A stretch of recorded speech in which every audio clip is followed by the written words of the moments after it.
30 minutes after 6 o'clock. Good morning to you, Grenada Carrier, Cupid, Imaginic, the rest of the Eastern Caribbean, the rest of the world. For those of you on the diaspora, good morning, good morning, good morning, good morning. How are we doing this morning? Well, I hope everybody is fine. Hope you're doing well, but if you're not doing too well, you're still not doing too bad because you have life, and where there is life, there is hope and everything. Nice. Hope you had a wonderful night. Those of you who had the opportunity to rest, I hope you got all the rest that you can. Singing, Lord, I thank you, Yeah. Cynthia B says good morning. Good morning, Cynthia. How are you? for saving me. And Anne-Marie Thomas. Hello, everyone. Good morning. Blessed day. Thank you, Father, Nice. for making me Up and up with me. off the ground. Thank you for turning my life around. Hope that you know, all prepared. You know, this is the hurricane season. Preparedness is key. Thank you for placing me right Yeah. beside you. Thank you, Tropical storm Brett is in the area. thank you Grenada and its dependencies are not yet under any storm warning or storm watch. for filling me. From all indications, as a matter of fact, having a conversation with Andrew Charles yesterday, or Andrew Robertson. Yeah, Andrew Robertson. Hold on. Andrew Charles, man. Yeah, from the Met office. I called him yesterday when I saw how outside was looking. And he said most likely it will go for a little further up north. Thank you, Father.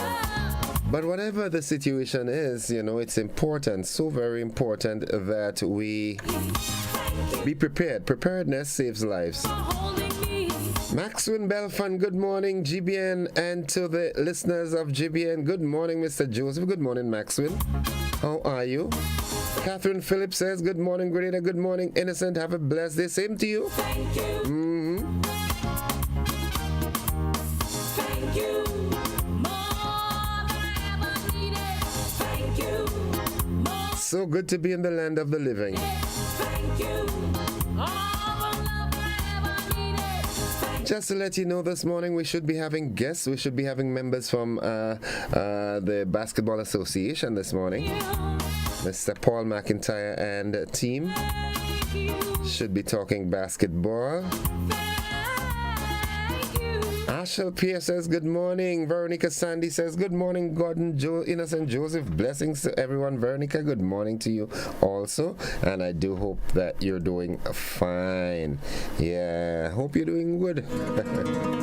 It's 27 minutes on to 7 o'clock. Just in case you're wondering the time, that is the time, 27 minutes on to 7. And it's a good time to get to the program. Get with it, get with it. Let me have a coffee, yeah? Nice. Coffee is good. All right, the word of the day this morning. It is a nice word. It has, it's a nice word. I like it. It's a verb, and it is spelled Assuage. Assuage. All right, assuage. That's the word for the day. Kind of have a Frenchish kind of thing to it, eh? Yeah, assuage. And assuage is a formal word most often used when the intensity of something painful or distressing, such as guilt or fear, is being lessened, as in efforts to assuage their concerns. Assuage can also mean satisfy or alleviate. So remember that. It is a verb, all right? Assuage, assuage. A formal word most often used when the intensity of something painful or distressing, such as guilt or fear, is being lessened, as in efforts to assuage the concerns. Assuage can also mean satisfy or alleviate.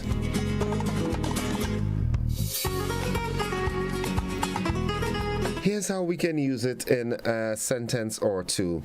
Now, city officials tried to assuage neighbors' concerns about the new factory. Yeah, that's one way we can use it.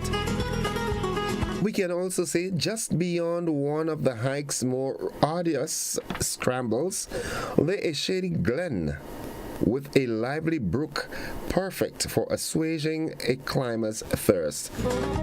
That's very poetic, man. Yeah. So learn to spell it, learn to pronounce it, most importantly, learn to use it and make your writing or your speech so decorative. Good morning, Nadisha. This is your time. And it says, the thought of the day today, it says, he who has a why to live, a why, can bear almost any how. I like this. He who has a why to live can bear almost anyhow. If you have a reason, you have a purpose. Yesterday we said, it matters not that you lived. What matters most is, what was it again?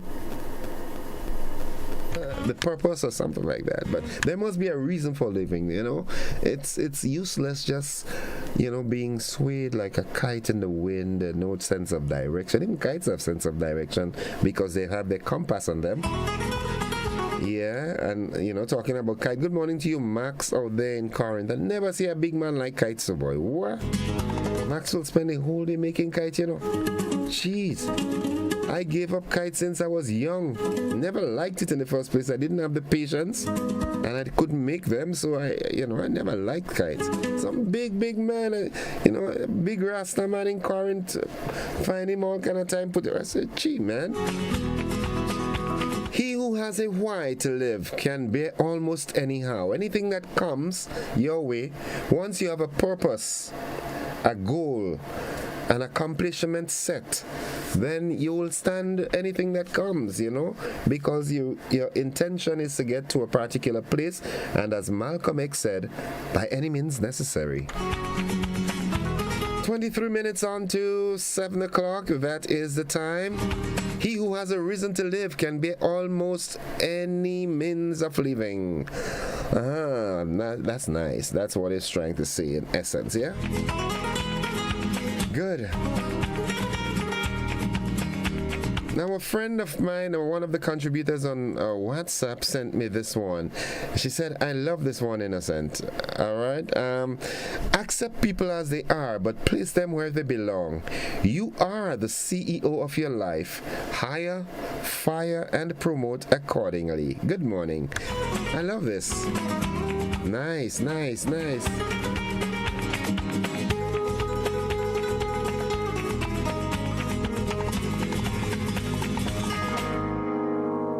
Another WhatsApp contributor says, hi, good morning. I want to take the opportunity to congratulate the young ladies at the St. Joseph's Convent St. George who will be graduating today. Wishing them all the best on the graduation day. Wow, that's wonderful. Today's St. Joseph's Convent St. George's graduation? Didn't realize that. Well, congratulations to the graduating class of St. Joseph's Convent St. George's. Today is your graduation day. Congratulations to all those of you. Nice. Good morning, Gordon. Next time, offer me some coffee and give greeting to Arthur Pope. Arthur Pierre, not Pope. Arthur Pierre. Not Pierre. Okay, let me stick to the script, all right? Arthur Pope in the USA for me. I don't think it's Pope you're trying to say. I think it's Langain. Yeah. Nice. Good morning to the folks inside of Grenville, La Bay, to be precise. How are we doing this morning? I do hope we are doing fine. Boogie and Braga in Telescope. Splendid songs. Good morning to you. A long time I didn't see Tiger T, the Wang Fung Ling Ching man. All right, let's see what's buzzing this morning. Like I said, we have guests this morning, which should take up 15, 20 minutes or so, and then we'll want to have a conversation.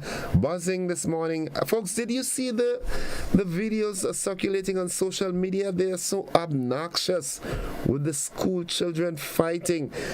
Officers, I want you to get a hand on the people who are pushing this. Yes, the children are fighting, but we have to capture everything and send on social media like this, man. Come on.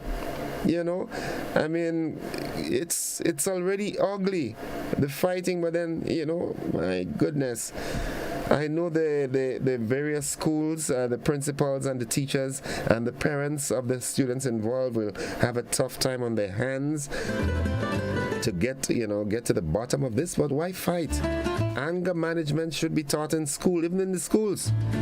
Yeah, and it's a normal thing to see little boys fighting, but I saw two different fights yesterday, and girls, what are you fighting for? Who here longer than you? Come on. No. Who has the better phone? What is it you all fighting? It can't be boyfriend all you're fighting for so early. Come on. It's okay to be single, I'm enjoying it. All right, what else is buzzing? Well, I'm certain by now you heard of the alleged murder in Sates yesterday. I saw, evidence of it on social media as well. A youngster lost his life, and up to that point of yesterday afternoon, I understand the alleged perpetrator was on the run. I do hope that he is, found and brought to justice. And so that's buzzing. Also, the Maggie King of the Grill is on again, this time the Monrouge playing field is Saturday the 29th of July. Okay, folks, get yourselves ready. As Blossom would say, preparate yourself for it. It's going to be a big day. It's going to be a great event. Lots of fun, lots of entertainment, lots of food and great music, culminating with a live show. Yeah, be there. All the grillers and, folks involved, be prepared. Spice Mass calendar of events. Well, we're hearing the schedule for the preliminaries of the Groovy and Soca Monarch that has been announced. All right, the venue and everything. Quite a number of artists this year. Quite a number of artists. Okay, there's this also that I want us to be aware of. It says the Meteorological Office at the Morris Bishop International Airport has informed the National Disaster Management Agency, NADMA, that at 5 p.m., that's yesterday, the center of Tropical Storm Brett was located near latitude 12.2 north, longitude 48.6 west. Now, Brett is moving toward the west near 18 miles per hour, and this general motion is expected to continue for the next several days. On the forecast track, the center of Brett is expected to move across portions of the Lesser Antilles on Thursday afternoon and Thursday night, and then move across the Eastern Caribbean Sea on Friday. Maximum sustained winds at that time, that forecasted time, increased to near 45 miles per hour. We will get an updated version of this morning in our weather report, and additional strengthening is forecast during the next day or so, and Brett is expected to be a tropical storm when it reaches the Lesser Antilles. Well, it has already been upgraded to a tropical storm based on my news report this morning, looking at the news this morning. All right, tropical storm force winds extend outward up to 45 miles per hour from the center. The estimated minimum central pressure is 1006 millibars or 29.71 inches. Rainfall, total rainfall amounts to 4 to 6 inches, with maximum amounts of 10 inches are possible across portions of the Lesser Antilles from Guadeloupe southward to St. Lucia. All right, good. There was a vigil honoring the life of Josiah John T. Robinson yesterday on the Grand Anse Beach area, BBC Beach area. So these are the buzzing stories. Good. We look forward to having a conversation when we return after our interview this morning with Mr. Mark Intyre and his team. All right, we expect to have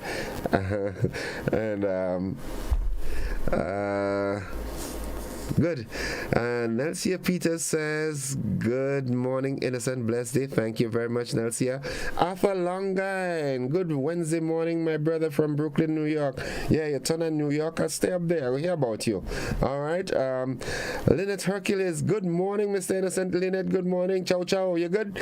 All right. Arthur Longine says, tell that person good morning for me. Yes, I am Arthur Pope. Okay, Arthur Pope. All right. Cynthia B, did not realize you have to fight for a boyfriend. Well, yeah, you have to fight for me, I ain't come that easy, you know what I'm saying?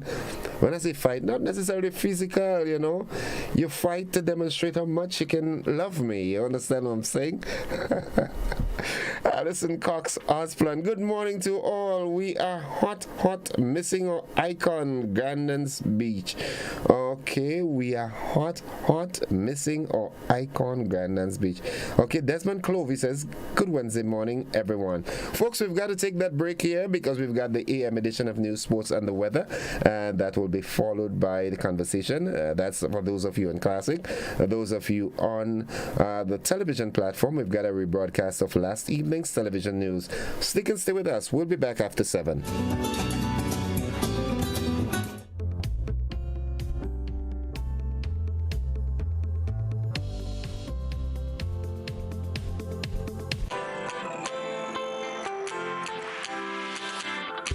When you need someone to help you to your feet, I'll be that beacon to your highest peak. Oh, I'll be right next to you, no, I will never leave. Come on, take my hands, we got everything we need. Cause you can look to me, whenever you're in need. Just call on me and I'll be on my way. I'll be by your side, never to divide. The light that shines our way. Wherever you run, we'll be right there with you. Wherever you run, we'll make your dreams come true. Next side, right next to you. Nexa Credit Union, with you wherever your road leads. Good evening, I'm Kenroy Batiste. Grenada and its dependencies are neither under tropical storm watch nor warning, but the National Disaster Management Agency, NADMA, is closely monitoring Tropical Storm Brett. In a special advisory issued on Tuesday, NADMA said Brett was moving toward the west at 21 miles per hour. The storm is moving a little faster westward, and this overall movement is expected to continue over the next few days. Forecasts show the center of Brett could move through parts of the Lesser Antilles between St. Lucia and Guadeloupe on Thursday afternoon through Thursday night. Maximum sustained winds on 40 miles per hour with higher gusts. Brett is expected to strengthen over the next few days. It is expected to be a tropical storm by the time it reaches the Lesser Antilles on Thursday. Tropical storm force winds extend outward up to 45 miles from the center. The Met Office and NADMA continue to monitor Tropical Storm Brett. GBN will bring you the updates as they are provided. Now, after spending over 3 years on remand at His Majesty's prisons on a charge of non-capital murder, Venezuelan national Ricardo Edgar walked away a free man at the end of his trial at the St. George's High Court today. Tisha Paul reports. A 12-member jury returned the not guilty verdict after deliberating for about an hour and a half on the evidence presented to the court during the 11-day trial heard by Madam Justice Paula Guilford at the St. George's No. 1 High Court.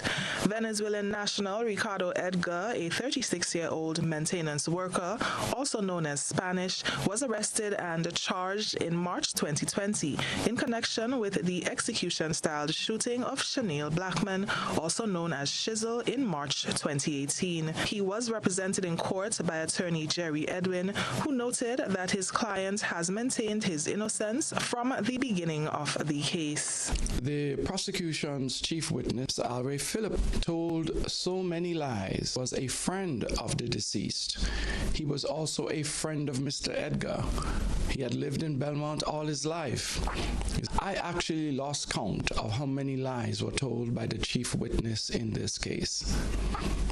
Such as it is, jurors applied their common sense, their knowledge of our community, and determined that Mr. Edgar was not guilty. The matter was prosecuted by Crown Counsel Howard Pinnock, who called 11 witnesses, but was unable to prove the prosecution's case of circumstantial evidence against Edgar beyond a reasonable doubt. The police carried out their investigation, and they interviewed a number of persons. They detained 4 persons who were known to have had an altercation with the deceased, but they then released everyone. And in 2020, Mr. Phillip came forward and said that he knew who committed the offense, and he fingered my client, but the facts did not line up. It didn't hold up in court. And so we were able to show inconsistencies, discrepancies, lack of credibility, and some unknown facts that were revealed during the trial. The attorney did not attach much significance or precedential value to the not guilty verdict handed down to his client. However, he noted that verdicts go in the other direction more often than not. In a criminal trial, the evidence that is gathered must be tested on cross-examination. When we test the evidence, it is then that the jury knows for certain, based on what they've heard on cross-examination, whether beyond a reasonable doubt, that's the standard in a criminal trial, whether the evidence which they've heard is sufficient beyond a reasonable doubt to convict a defendant. And today they said no. Several family members of the deceased Blackman showed up in court to hear the verdict, hoping to finally bring closure to the 5-year-old matter. However, were met with disappointment when the court ruled that his accused killer was neither guilty of non-capital murder or manslaughter. Attorney Edwin has empathized with the grieving family of deceased Chanel Blackman. For GBN News, I'm Nisha Paul. The story to report, police have confirmed a murder in Sortes, St. Patrick. According to preliminary reports, a young man identified as Rakelson Toussaint lost his life following a stabbing incident in Sortes on Tuesday evening. The incident is reported to have taken place less than 30 yards from the Sortes police station. Investigations are ongoing. GBN will provide more details as they come to hand. Other news, CARICOM Day is to be declared a public holiday for the first time in Grenada. Rena Ped Thomas tells us more. July 4th, 2023 will mark the 50th anniversary of the founding of the Caribbean community, CARICOM, and as such, Grenada and its CARICOM counterpart will be declaring the date a bank holiday within member states. During Tuesday's sitting of the House of Representatives, Prime Minister Honorable Dickon Mitchell made the announcement stating that it was a decision reached among CARICOM heads.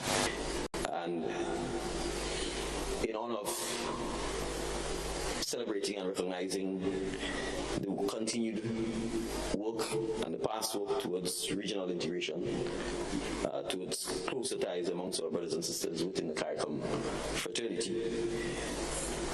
CARICOM heads informally agreed, of course subject to domestic agreement from the respective cabinets, to have the 4th of July 2023 declared as a national or public or bank holiday in the respective territories. Mr. Speaker, I'm pleased to announce that the Cabinet of Grenada has also agreed. And so I'm indicating publicly for the first time that the necessary formalities would be done to ask Her Excellency the Governor General to declare the 4th of July 2023 as an official bank holiday to mark the 50th anniversary of CARICOM. Dominica's Prime Minister Roosevelt Skerrit, who is the incoming chair of CARICOM, has requested that the July meeting of heads of government be held in Trinidad and Tobago to mark the half-a-century milestone. CARICOM Day was established in observance of signing of the Treaty of Chaguaramas on July 4th, 1973. The treaty established the Caribbean Community and Common Market, which would go on to become Caribbean Community CARICOM. The Prime Minister stated there will be activities to observe the 50th anniversary. Mr. Speaker, we intend to announce a series of activities to commemorate the 50th anniversary. We obviously will be asking all members of the House, as well as members of the Senate, members of the diplomatic corps, and the general public to join us in celebrating this historic moment. The road to CARICOM, the road to Caribbean integration has not always been an easy one, but I think unquestionably, Mr. Speaker, we are better off because of CARICOM. And in the context of Grenada in particular, given our own sometimes turbulent political history, we have certainly benefited from being members of the OECS and from being members of CARICOM. The 45th regular conference of CARICOM heads of government will be held from the 3rd to the 5th of July 2023. For GBN News, I am Rena Pett Thomas reporting.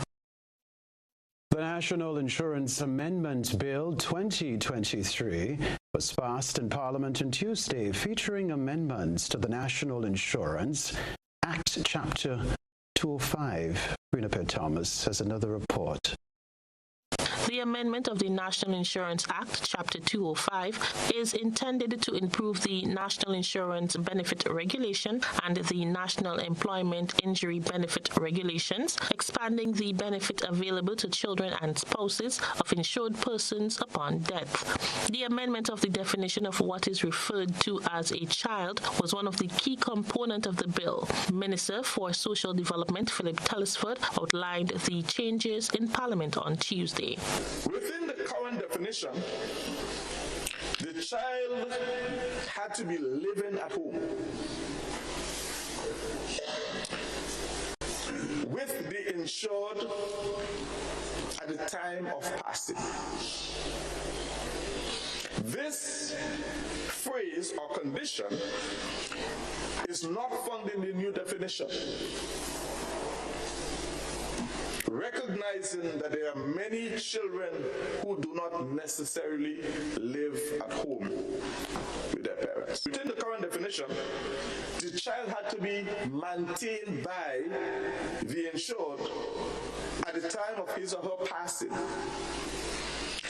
This phrase or condition is not found, Mr. Speaker, in this new definition, recognizing that there are many children who are not maintained by their parents financially, but that should not, in fact, disqualify the child from benefiting. Noteworthy, Mr. Speaker, in the new definition is the adjustment of the age from under 16, Mr. Speaker, to under 18. Another component of the bill implements serious penalties for individuals committing illegal acts, such as providing false documents to claim benefits. You see, Mr. Speaker,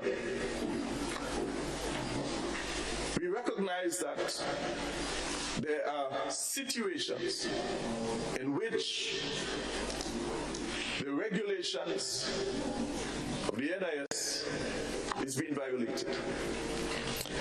And so we are recommending these changes so as to deter people and or companies from from breaking these regulations. Currently, the maximum penalty for these defaults are $1,000 and or 6 months imprisonment. This clause seeks to increase the maximum penalty from the $1,000 to $5,000. The amendment of the National Insurance Act also includes an adjustment to the power of the minister who can enforce penalties on individuals found violating the Act. Provides for amendment to Section 64 of the Principal Act to increase the maximum penalty that the minister may prescribe by regulations for commission of offences stipulated under the regulations. Section 64(2) of the Principal Act empowers the minister to stipulate offences for non-compliance and specifies that these prescribed penalties cannot exceed $500 and 3 months imprisonment. This clause, Mr. Speaker, seeks to increase, again, the maximum fine that can be prescribed from $500 to $2,000. The National Insurance Amendments Bill 2023, originally intended to be implemented in July, will now be enforced from August 1st, 2023. For GBN News, I am Rina Thomas reporting. All right. Before the break, a candlelight vigil is underway at BBC Beach to honor the life and spirit of Josiah John T. Robinson, whose body was discovered on BBC Beach on Sunday, June 18. The 24-year-old was an aspiring artist and model from Lansopine, St. George. Details surrounding his death remain sketchy and many suspect foul play. Police have not been forthcoming with information surrounding investigations into John T.'s death. However, the authorities confirm that an autopsy has been scheduled to determine the cause of death. GBN continues to follow the story and will keep you up to date on it. Welcome back. This is Network News. Former Prime Minister Tillman Thomas and athletic coach Paul Phillip are two of 5 Grenadians to be appointed Most Excellent Order of the British Empire as part of the birthday honours list of King Charles III. Winifred Thomas reports.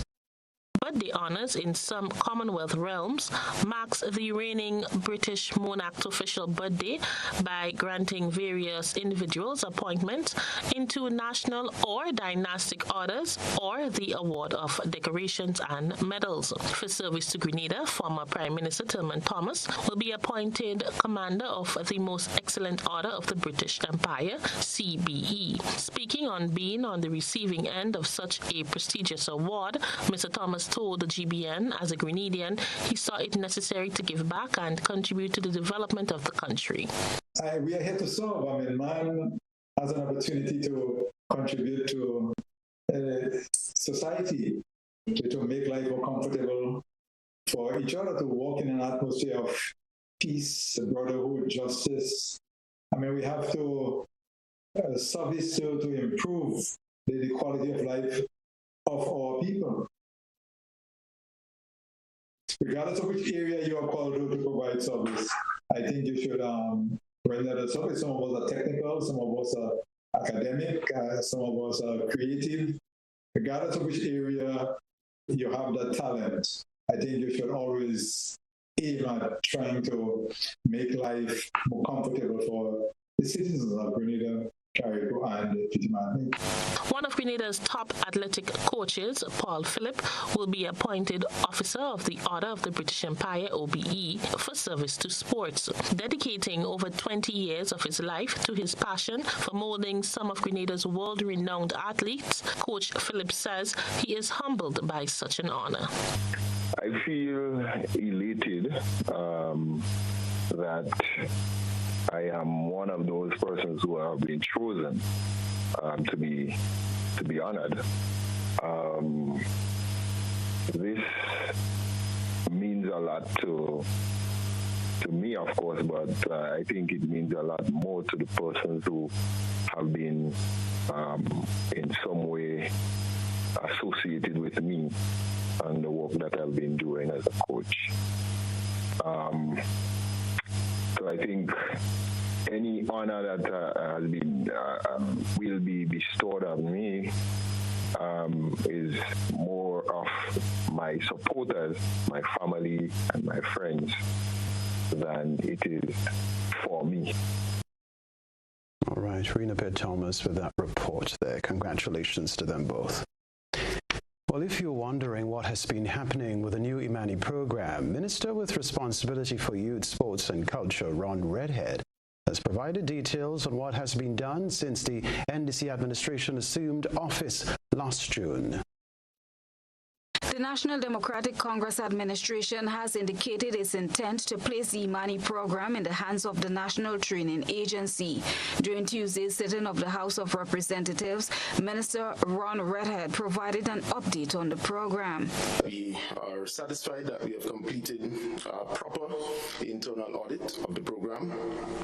We have seen several trainees thus far transitioned into permanent jobs, and that is still ongoing. It's a process that is still ongoing. The Intyre has been able to complete the future concept, which will deal with the transition and the shape the program will take thereafter.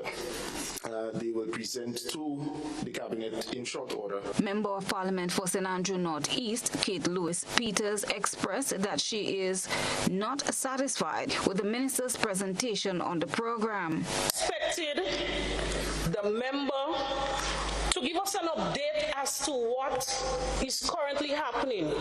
It was originally mentioned NTA will take over. It's almost 1 year later, and we're hearing the same thing. We need better accountability for this program, Mr. Speaker.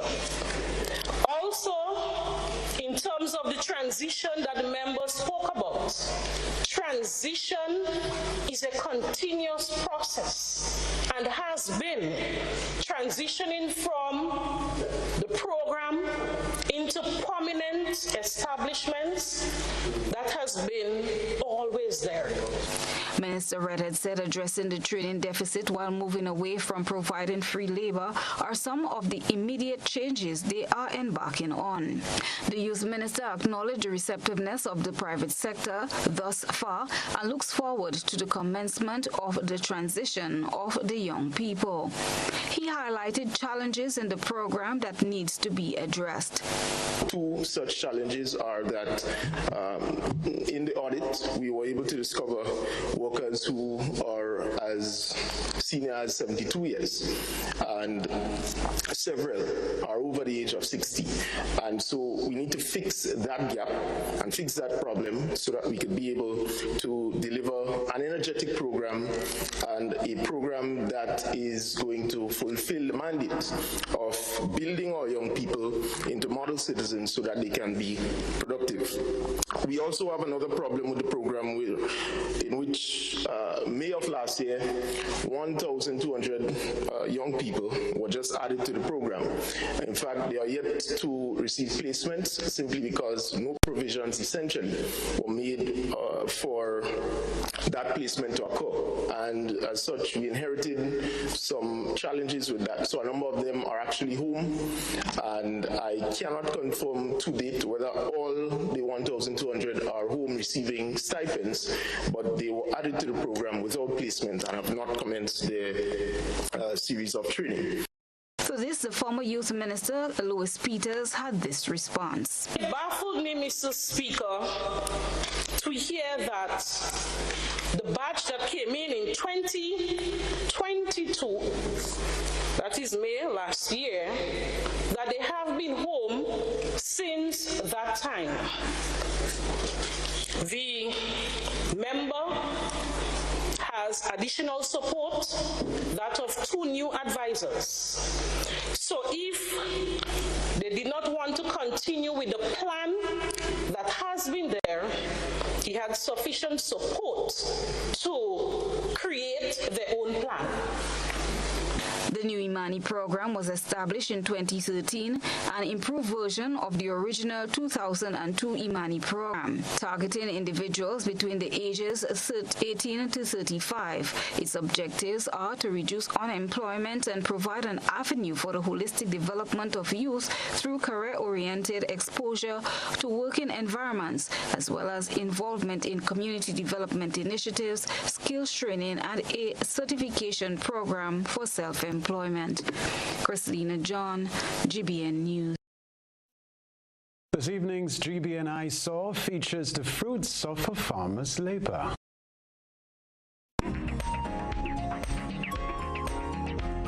Two huge papas are the limelight of tonight's GBN I Saw. This farmer, Darren Cameron of Moncton St. Andrew, is photographed holding the fruits of his labor, grown in his backyard garden. Cameron says these two huge papas are the biggest he has grown in his backyard and found them to be a worthy I Saw moment. Thank you, Mr. Cameron, for that submission. Send us your photo and video submissions via WhatsApp at 405-3052 or our other social media platforms. Hello, Grenada. This is Drupati, and I will be at Hubbard's Legends in concert on Saturday, 8th July 2023. Come out in your numbers and let's roll up the tassa. Roll up the tassa, roll up the tassa, bisasa. Oh, better, roll up the tassa, roll up the tassa, bisasa. Whee! Grill Master.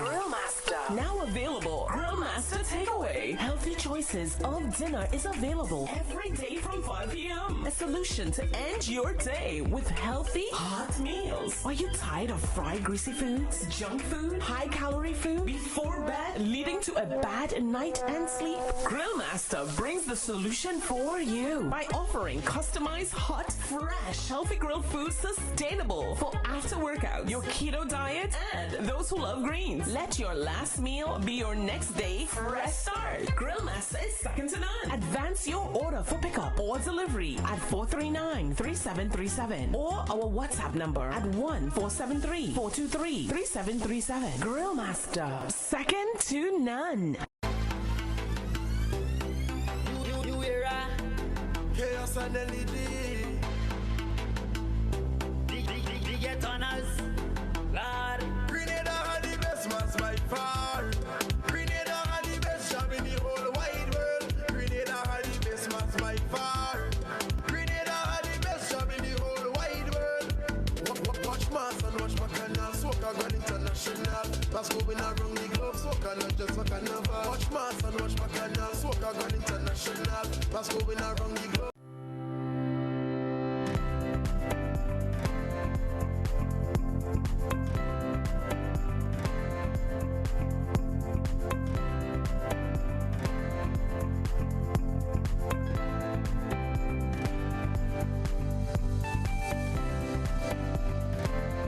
In our part of the world, we need to be prepared for natural disasters like storms and hurricanes, even outside of the season.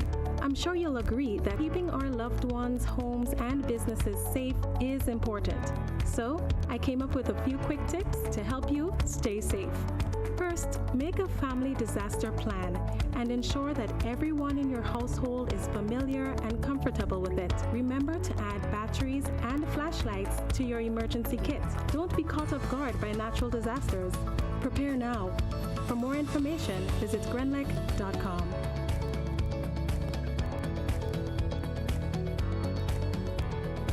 At the NIS, our team proudly works to support the evolving needs of Grenadians. We have made some changes to our operations and want to keep you informed. Firstly, we are happy to introduce the new unemployment benefit. This benefit will provide an insured person with 50% of his or her former income in the case of sudden unemployment. To support this benefit and other benefits we offer, it was necessary to increase the contribution rate. The contribution rate will increase gradually each year until it reaches 16% in 2031. As always, the contribution will be split between you and your employer. The pensionable age will also increase from 60 to 65 years. This increase will also be gradually reaching age 65 in 2029. Pensioners will continue to be eligible for a pension from age 60, but will receive a reduced payment. The NIS recognizes that the prices of basic customer goods are increasing globally. Therefore, we are happy to also increase the weekly minimum pension payment by 25%. Finally, we have adjusted our survivor's benefit payment to a percentage of the age pension minimum. Widows, widowers, and dependent parents will receive 100% or $58 weekly, while children will receive 50% or $29 weekly of the deceased's pension. We are here to make the transition to these new changes as clear and simple as possible. If you have any questions on how these changes impact you and your family, please contact our new informational hotline at 440-6647 or visit www.nisgrenada.org. Thank you for allowing us to be your social security provider. Records at the traffic department shows that a total of 1,447 accidents were reported for the year 2012, which includes 3 road fatalities. 2,946 accidents were reported for the year 2022, which includes 8 road fatalities. This is a significant increase of 104%. This is alarming.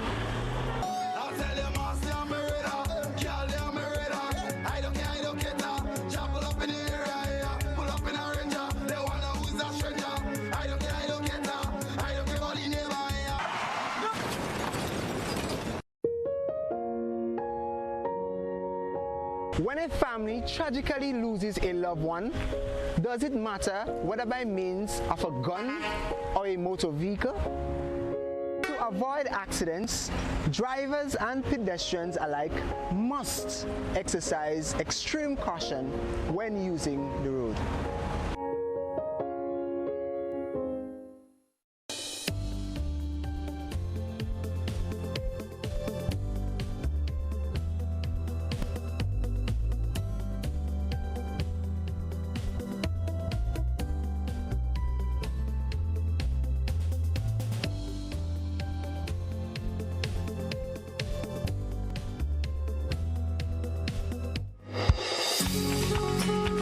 Welcome back, viewers and listeners. It's time for the conversation this morning. It's 15 minutes after, well, just on 17 minutes after 7 o'clock.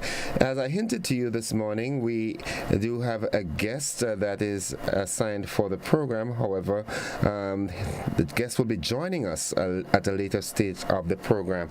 So what we'll do in the interim, we are going to start the conversation. As a matter of fact, we do have a caller already. Good morning. We lost that caller. 435-2041. That's the number. And saying good morning to Nadia Hazard Samuel. Good morning. Blessed day to you. And thank you very much. Kitty Cat, good morning. Good morning to you and the entire family. Good morning, caller. Good morning, Innocent. How you do? I am doing much better as I've heard your voice. You know, Innocent, I know, Uh-huh. But this every time on the road, man, on the road, things are busy. Yes. But listen, how you doing? I'm doing fine. But let me give you a joke. I went up to Grenville, and you was in my mind because here what?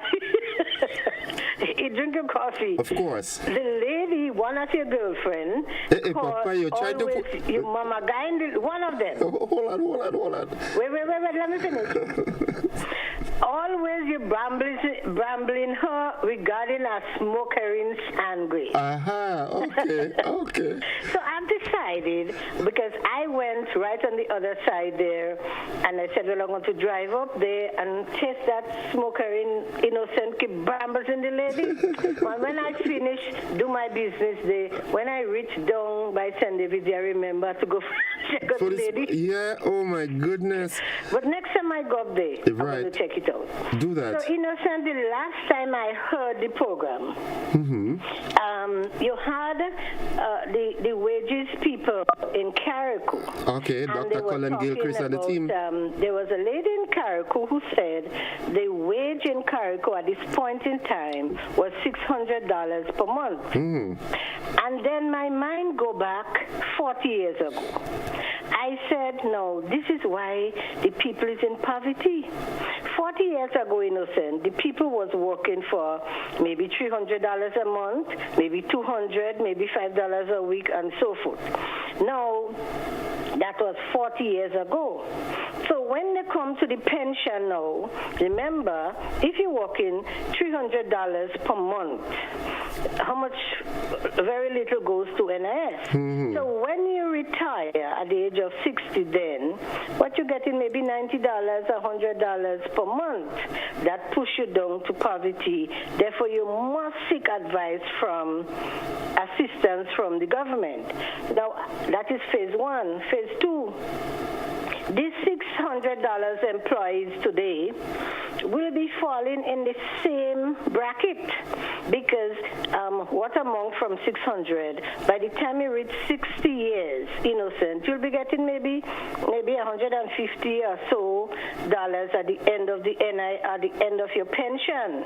Therefore, you must go into seeking government assistance. And let me say about the children now. There are times people say, children, when you're working for $200 and $300 a month, the children have no choice but to walk along with you, go pick up the nutmegs and so on. So they're going down, they're not going up. Remember, you cannot educate your children on that to go further.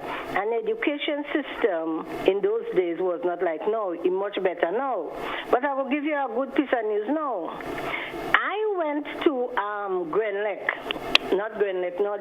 Digicel. And I went to get something one day last week. And Innocent, I see a crew of young people coming in. And the thing is, I must say that it was so happy, bring joy to me, that they were so happy. And nobody was on the phone. And everybody saying, good morning, miss, are you getting help? Good morning, miss, can I help you? And that was very nice. You hardly see this in business places. Now, some of them may employees, some of them may trainees, I don't know, but a lot of young people there. But if these young people there start working now, so we have the two phases already, going to the last phase, for $100 per day from 8 to 4. Therefore, they will be collecting $1,000 at the end of the 2 weeks and then so on. So at the end of the month, they will be getting $2,000. Now, Innocent, let us help me here.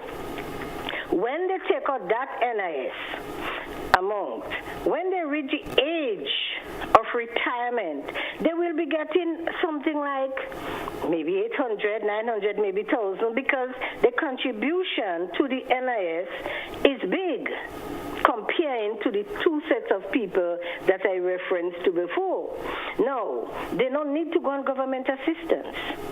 So therefore, the problem of the poverty level, when I analyze the whole thing, is the wage system.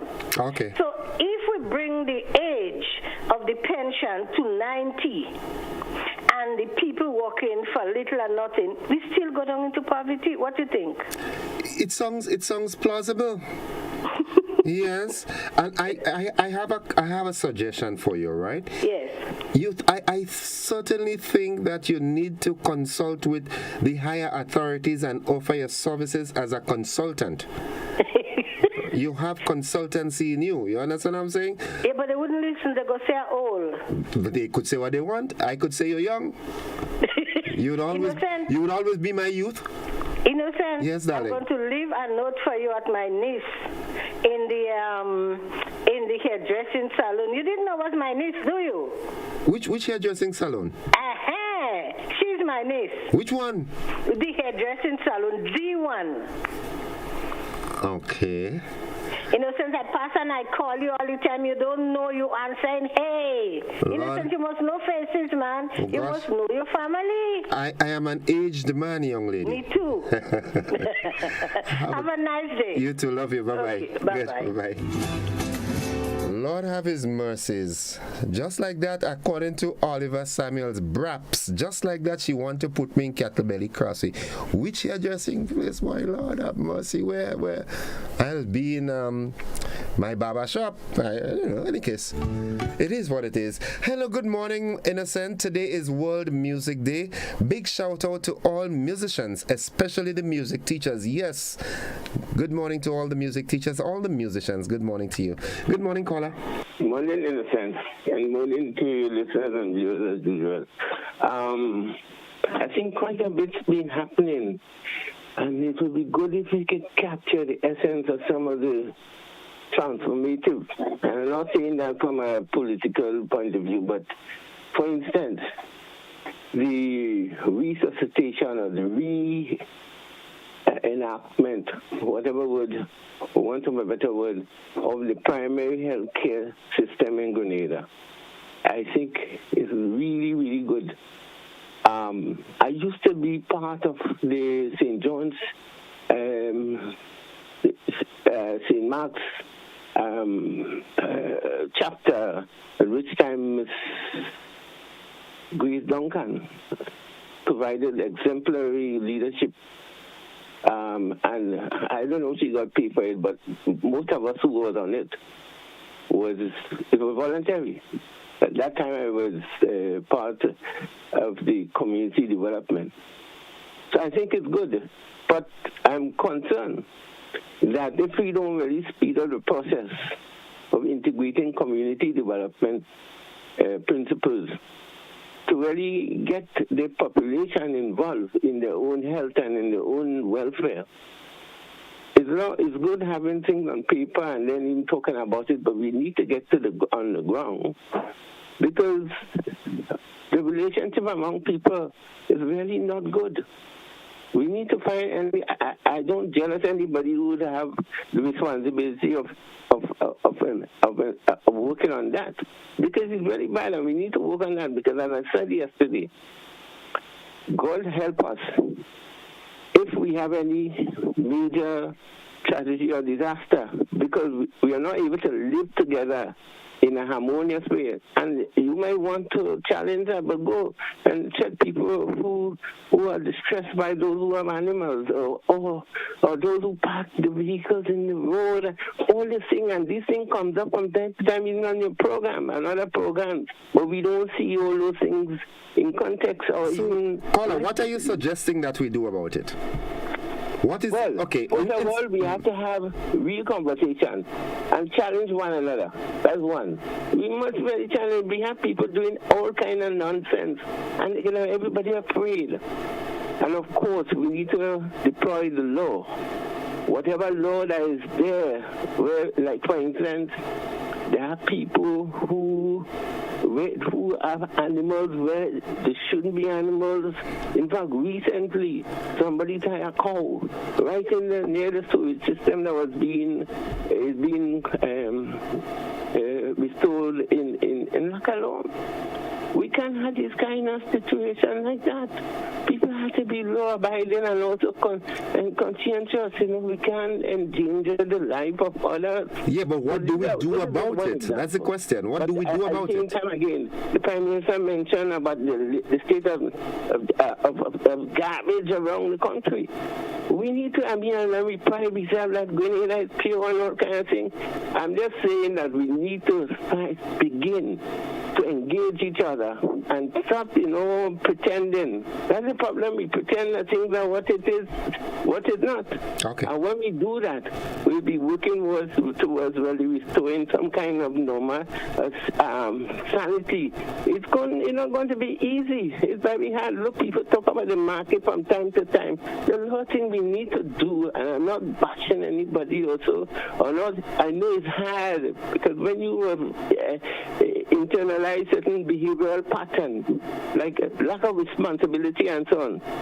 And this is something we really need to get everybody responsible. And your first caller, I think she really was lifted up by the spirit of the people she met and the young people she met in digital. We need more of that in this place. Okay. Too much, lackadaisical, liturgical, pathological experience in this place. Okay, caller. Okay. Thank you. All right, good. 29 minutes after 7 o'clock. Good morning, Mr. Gordon. I want to say congrats to the young people who today who greet on the streets, and I dream of the day when adults will do the same when they get on the buses, etc. Also, a revolution on the hair and dress code of the men, as I believe that has a bad effect on the men's self-esteem. Okay. Good morning, caller. Hi, good morning. How are you doing? I'm good. Welcome to the program. I'm so happy to hear this lady, the spirit, talk to her, because a few days ago, I went to the shop to get me smoke ring, and I ain't getting no smoke ring. So God must say, darling, if you go down, you won't get the smoke ring, so go back. And I would have been so ashamed, should have come and tell you, but I come for the smoke ring and I don't get. What happened? Is that smoke ring revolution this morning? What happened to all you? Why are you doing this to me? Well, you doesn't come. What? You don't have by you up there? I have on my fridge. What? Oh, you just buy it and store it up? Well, of course, That's why I ain't getting. I must do that too. When I buy a parcel of smoker and I'm getting 3 cooks from it because me alone. I ain't even have a dog home. What? I must pass by you, boy. Yeah, but when you're passing past straight, don't swing. But listen though, if you launch 100,000 job, and imagine each job make one, how much you have to deal with? So you think it's easy to deal with 200? Yeah, easy to take it easy, you know. You have to take it easy, but oh God, boy, teach them now. Yeah, but let me tell you something again. You remember me and you the plan to go buy tricks, so when we hear you get money. Yeah. But after I sit down and think about it, the man that old tricks you, he does wait until you almost to death to start to pay. 20 years. So I say, you see me? I go leave me list by him still, but I go look elsewhere. Last week I was listening to the Prime Minister. I always go following him on radio, you know. Okay. And he was on a program with some young guy. And I enjoyed that. They asked him, Mr. Prime Minister, you playing bingo? He said, yes, I will play bingo. He said, if you win the money, what you going to do with it? He said, I will give charity. I was listening to hear he saying I will give the poor and vulnerable. How that deal with him. But he said charity, so you know, just so I put my name down on the list. You pay your $2 to put on your name? No, yes. No, this list is free. And you know why I put it down? When you play bingo on Sunday, you get your money Sunday night sell. So Monday, please God, I'm begging him remember me, my name and the charity list. So I want me little. You know what I mean? Yes. So you don't find us smart? Well, I don't know if that is your son name, you know. Listen, but eventually, so you heard the Prime Minister say he's playing bingo? Well, he say he playing the bingo. So he gravitated from the Susu to bingo now? Yes, you see him? When you go, you don't have to go on the next side. Have a good day, darling. Okay, darling, bye-bye. Have a good one. Folks, we take a commercial break. When we come back, we talk with Mr. Paul McIntyre from the Basketball Association. Don't you go anywhere. Stay with us.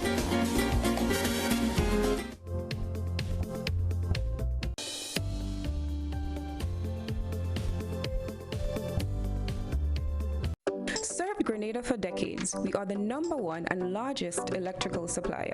Hi, welcome to Sunny Electrical. How may I help? We offer electrical wire and accessories, tools, and appliances for all residential, commercial, and industrial applications, which is what we are known for. And we expanded our products with new innovative ways to modernize your home. New homeowners will be captivated in our lighting showrooms. Some more pendant lights here. These are very multifunctional because they can work for kitchens, living rooms, bedrooms. We have a wide selection of lighting, ranging from indoor to outdoor and solar. We are also available for site visit services to assist you with selecting the perfect light for your forever home. We are located at Dusty Highway in Grenada and St. George. Sudden Electrical. Best value, expert advice, quality products. We hope to see you soon.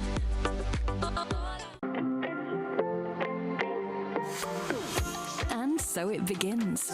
A journey like none other. Every moment has the potential to be unforgettable. Bring home a piece of the tropical green forest with every emerald.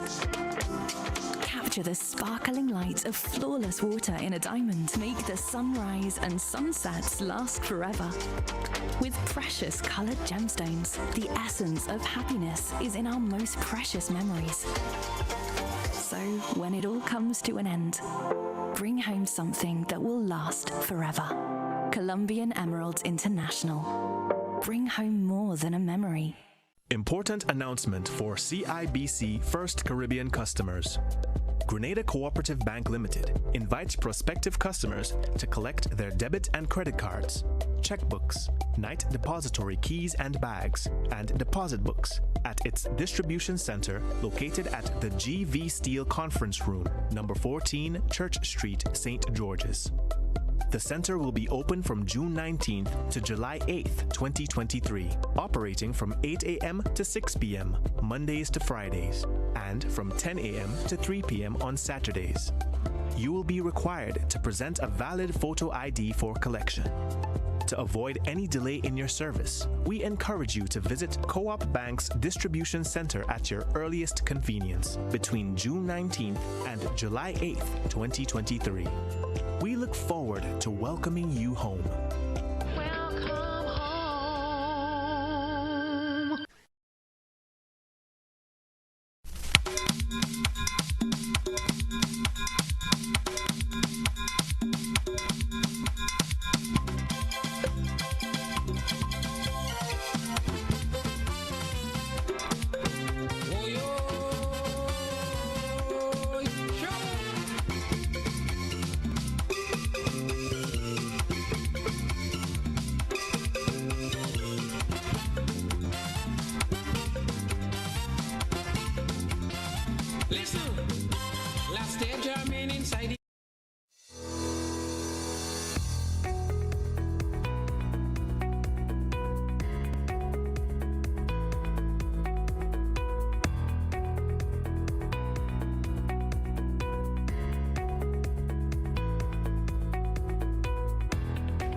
Welcome back, viewers and listeners. It's The Conversation, and as I told you earlier, this morning I will be joined by Mr. Paul McIntyre. Well, he is here, and it's a good opportunity to say good morning to you, Pablo.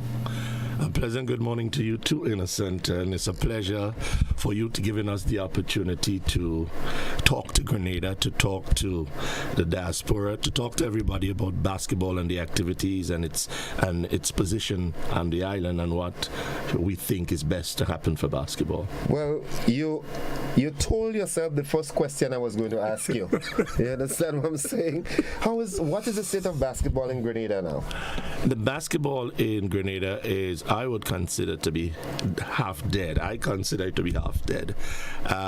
Many other people think it's dormant. People think it's dead. People think it's been pushed under the carpet. I had a discussion with the permanent secretary in the Ministry of Sports yesterday, and he said, that's a concern for us. Basketball is a concern for us. So it's a clear indication that basketball has not given the opportunity to grow under its present administration. And we've been looking at it for a long time. And what we decided, a young, talented group, people like Darrell Bernard from Grenville, Cecil Francis from Grandans, Samantha Johnson, she is from Manjulu, and the last person is Carlton Job from the Carnage, and myself. 5 of us have decided, with a group of other people, many other people, have decided, listen, guys, we have to rescue basketball. We definitely have to rescue basketball. And tomorrow, God's willing, is the day when we can change what exists into what is needed. Okay, so having said that, you've given me a great preamble, but what is happening now as it relates to basketball that basically has it on the obituaries list? I like how you put it. And that's from your perspective. Well, children, in fact, there is to me, the only thing I've seen them do is a 3-on-3 competition that they're trying to elevate, which is not the most important thing. That is an added service. That is an added feature. What we expect to see is how much years ago I gave them a plan where what we need to do for basketball in this country. One of it, basketball is dying because there is no continuity. The nursery bed is not approached. Okay. The nursery bed is to get basketball into primary schools. And there is no primary school basketball. This is over 12 years ago. You had 8 years, let's say 6, because I take out 2 for COVID. Okay. But we should at least, even though we have one school was approached and one school is running the event, we think you have done a lot. I think I would give you the hats off. Kudos. But you have done nothing for second and primary school basketball. If you look at the state of the secondary school basketball, is atrocious. I've looked at the competition, and I mean, nobody sees the need to improve the quality. And the only way you can do that is through the primary school basketball. So you would have people up to the standards when they get to the secondary school. So we want to develop that program. We want to take it to a point where kids can obtain scholarships in the United States, Canada, and the UK. Well, I'm glad you raised that, because my next question is, where did that plunge occur? Because I was never a basketball fan. I'll be very honest with you. That's one of the sports. When I was at McDonald College, it was just being introduced to the secondary school. So the guys like Dion Alexander and so forth from McDonald College, they loved it, but I never liked basketball. So I look at it off and on. But I know it was in the secondary schools. As a matter of fact, there's a gentleman from Granborough. So I can't remember his name now. Tall guy. He got a scholarship to one of the leading colleges in the U.S. for basketball, and that would have been in the early 90s. Mm-hmm. He's back here now, but I know that there was a thrust towards the development of basketball. So where did it go wrong? I think it's through selfishness. I think it's through,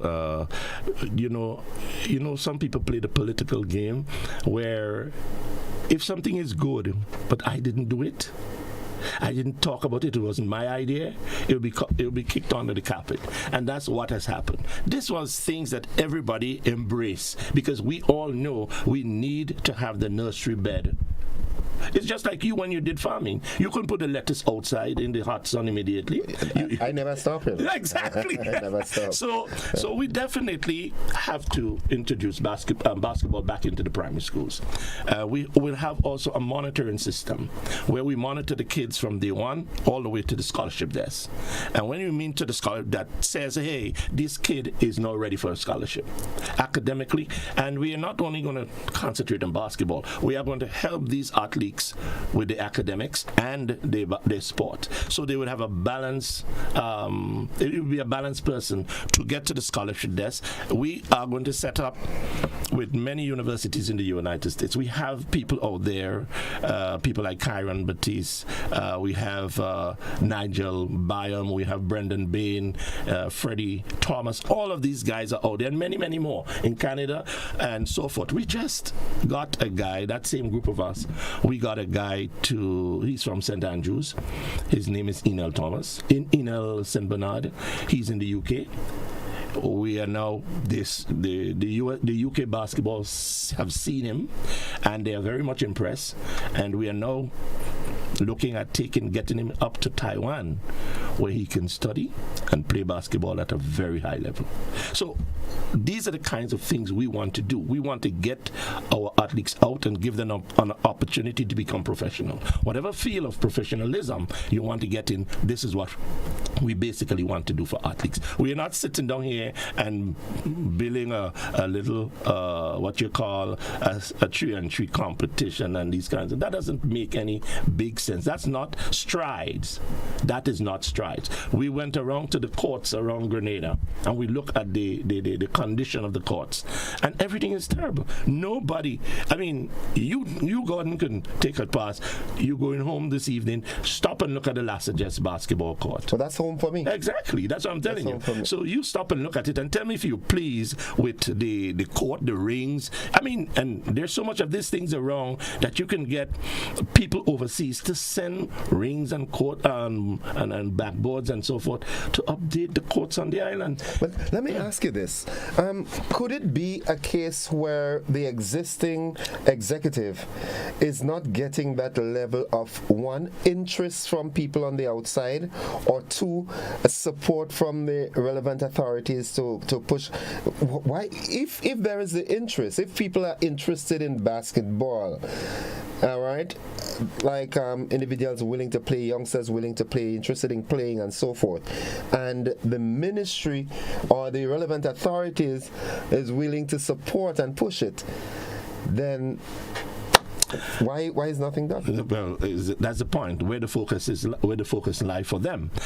Traveling is something that all of them like. They enjoy. For example, they would talk about, we sent a team to Suriname for qualifier, Olympia. You know, the what you call National Federation, the International Federation, FIBA, to a qualifier in Suriname.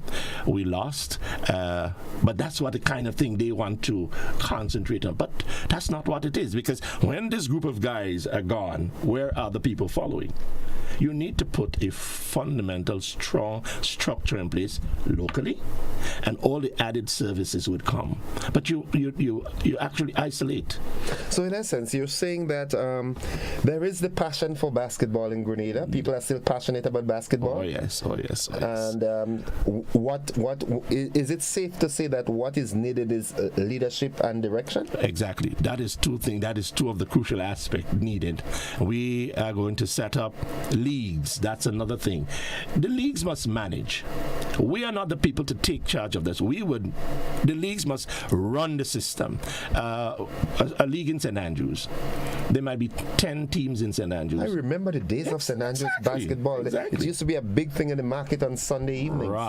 Right. So the leagues would manage, and the leagues we would support the leagues. We definitely would support the leagues.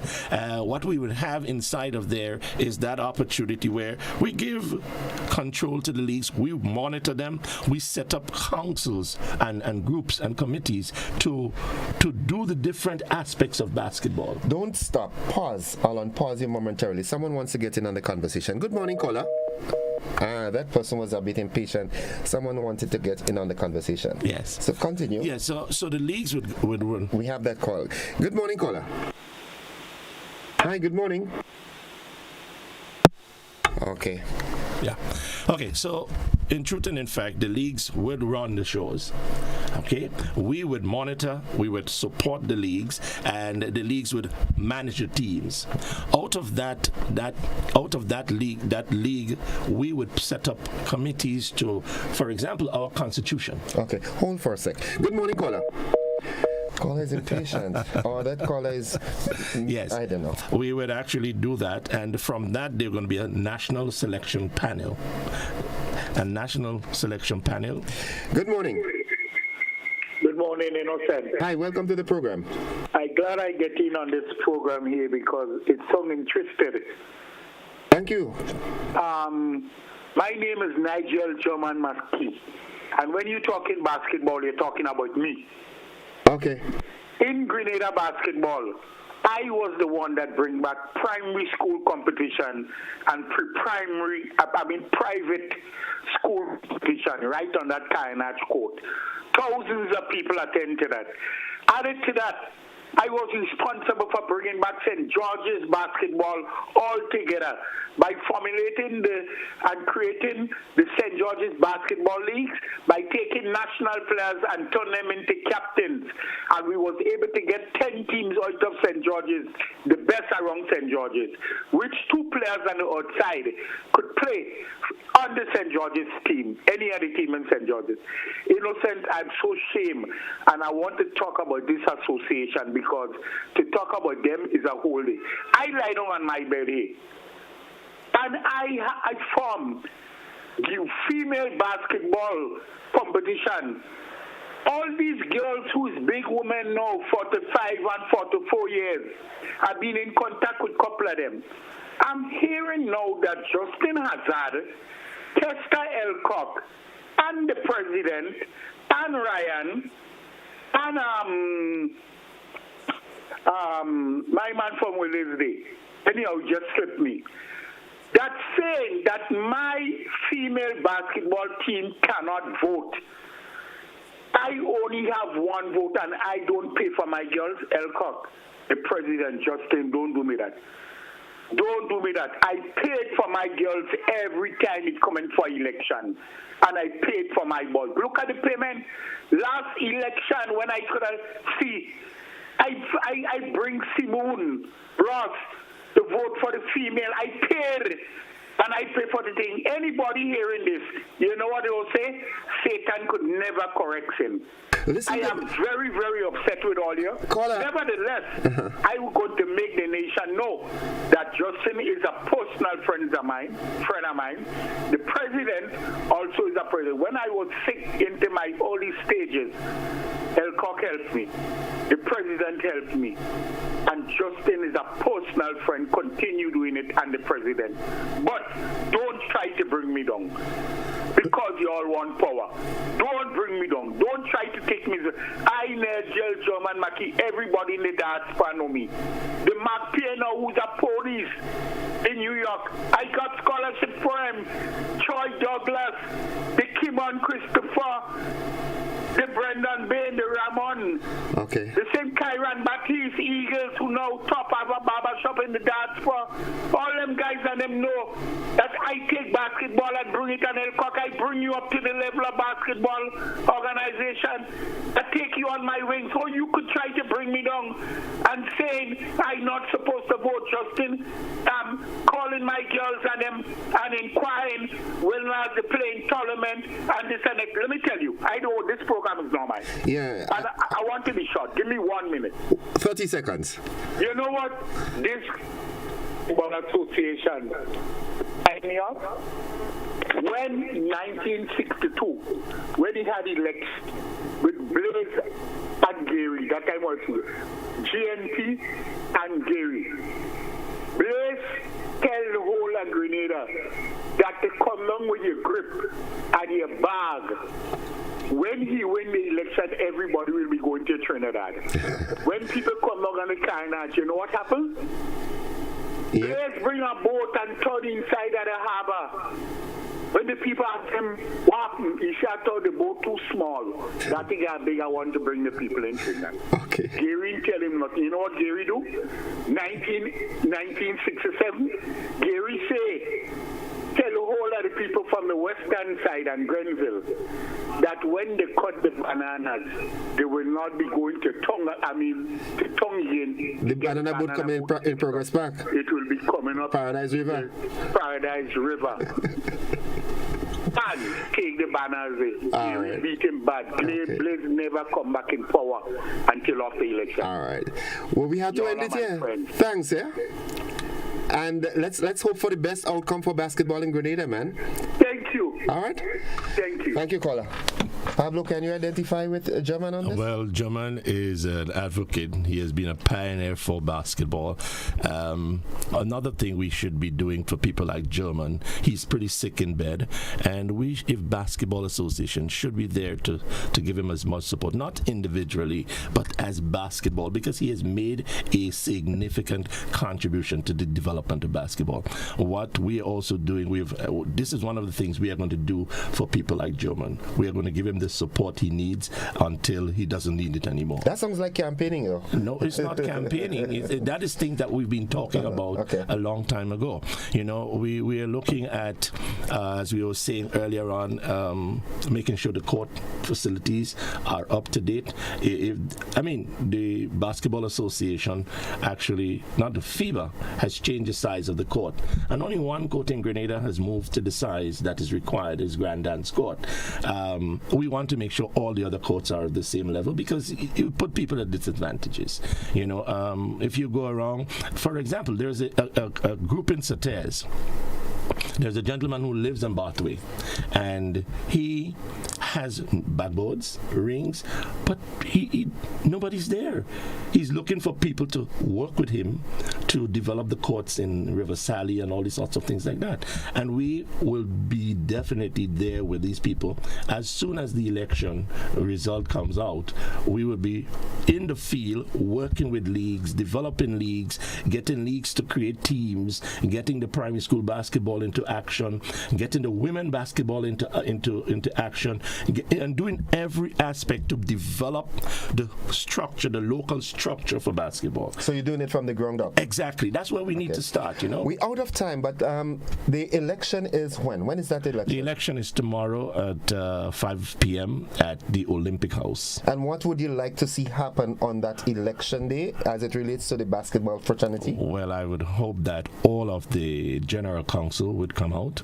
I would hope that the people who are managing the process of the election give every team, because there are 2 or 3 teams in the election nominations and so forth. I hope that they are given a fair opportunity to sell themselves once more to the council, the general council, so that the general council would make a what you call a sober decision in raising the bars of basketball once again in this country. Let's assume that things go the way that you and your team are expecting it to go. What can basketball lovers and enthusiasts in Grenada expect after that election? Immediately, we would assess the general condition on the island.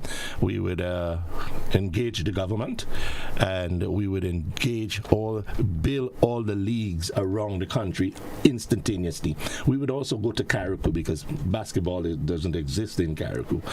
We'll go there, and we would assure them that everything is going to be back on the table for basketball in this country. Well, I do hope that, in the final analysis, the game survives and benefits, and going forward, because there are so many opportunities out there in that field of basketball.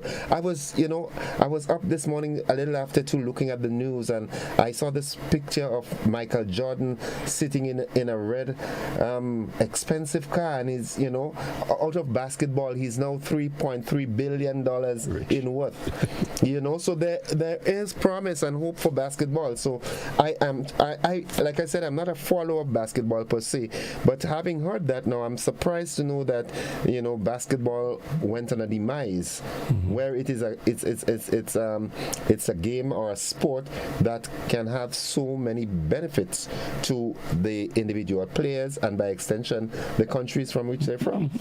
So I wish you and your team all the best, and in the final analysis, may basketball go forward. Well, I appreciate this, and as I said in my last comment, is that let wisdom prevail. Let us open our eyes to see what has happened, and let us take the opportunity to see what can happen in the future, because there are people who have the desire, who have the know-how to make a better basketball in Grenada.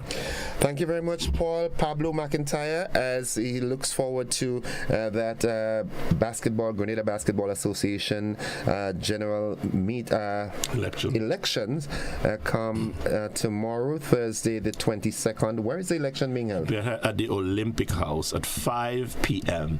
Everybody can come down and witness the election process. All basketballers, I mean, even though we can vote, there's only one vote per team, but people can come and experience. Okay. Yeah.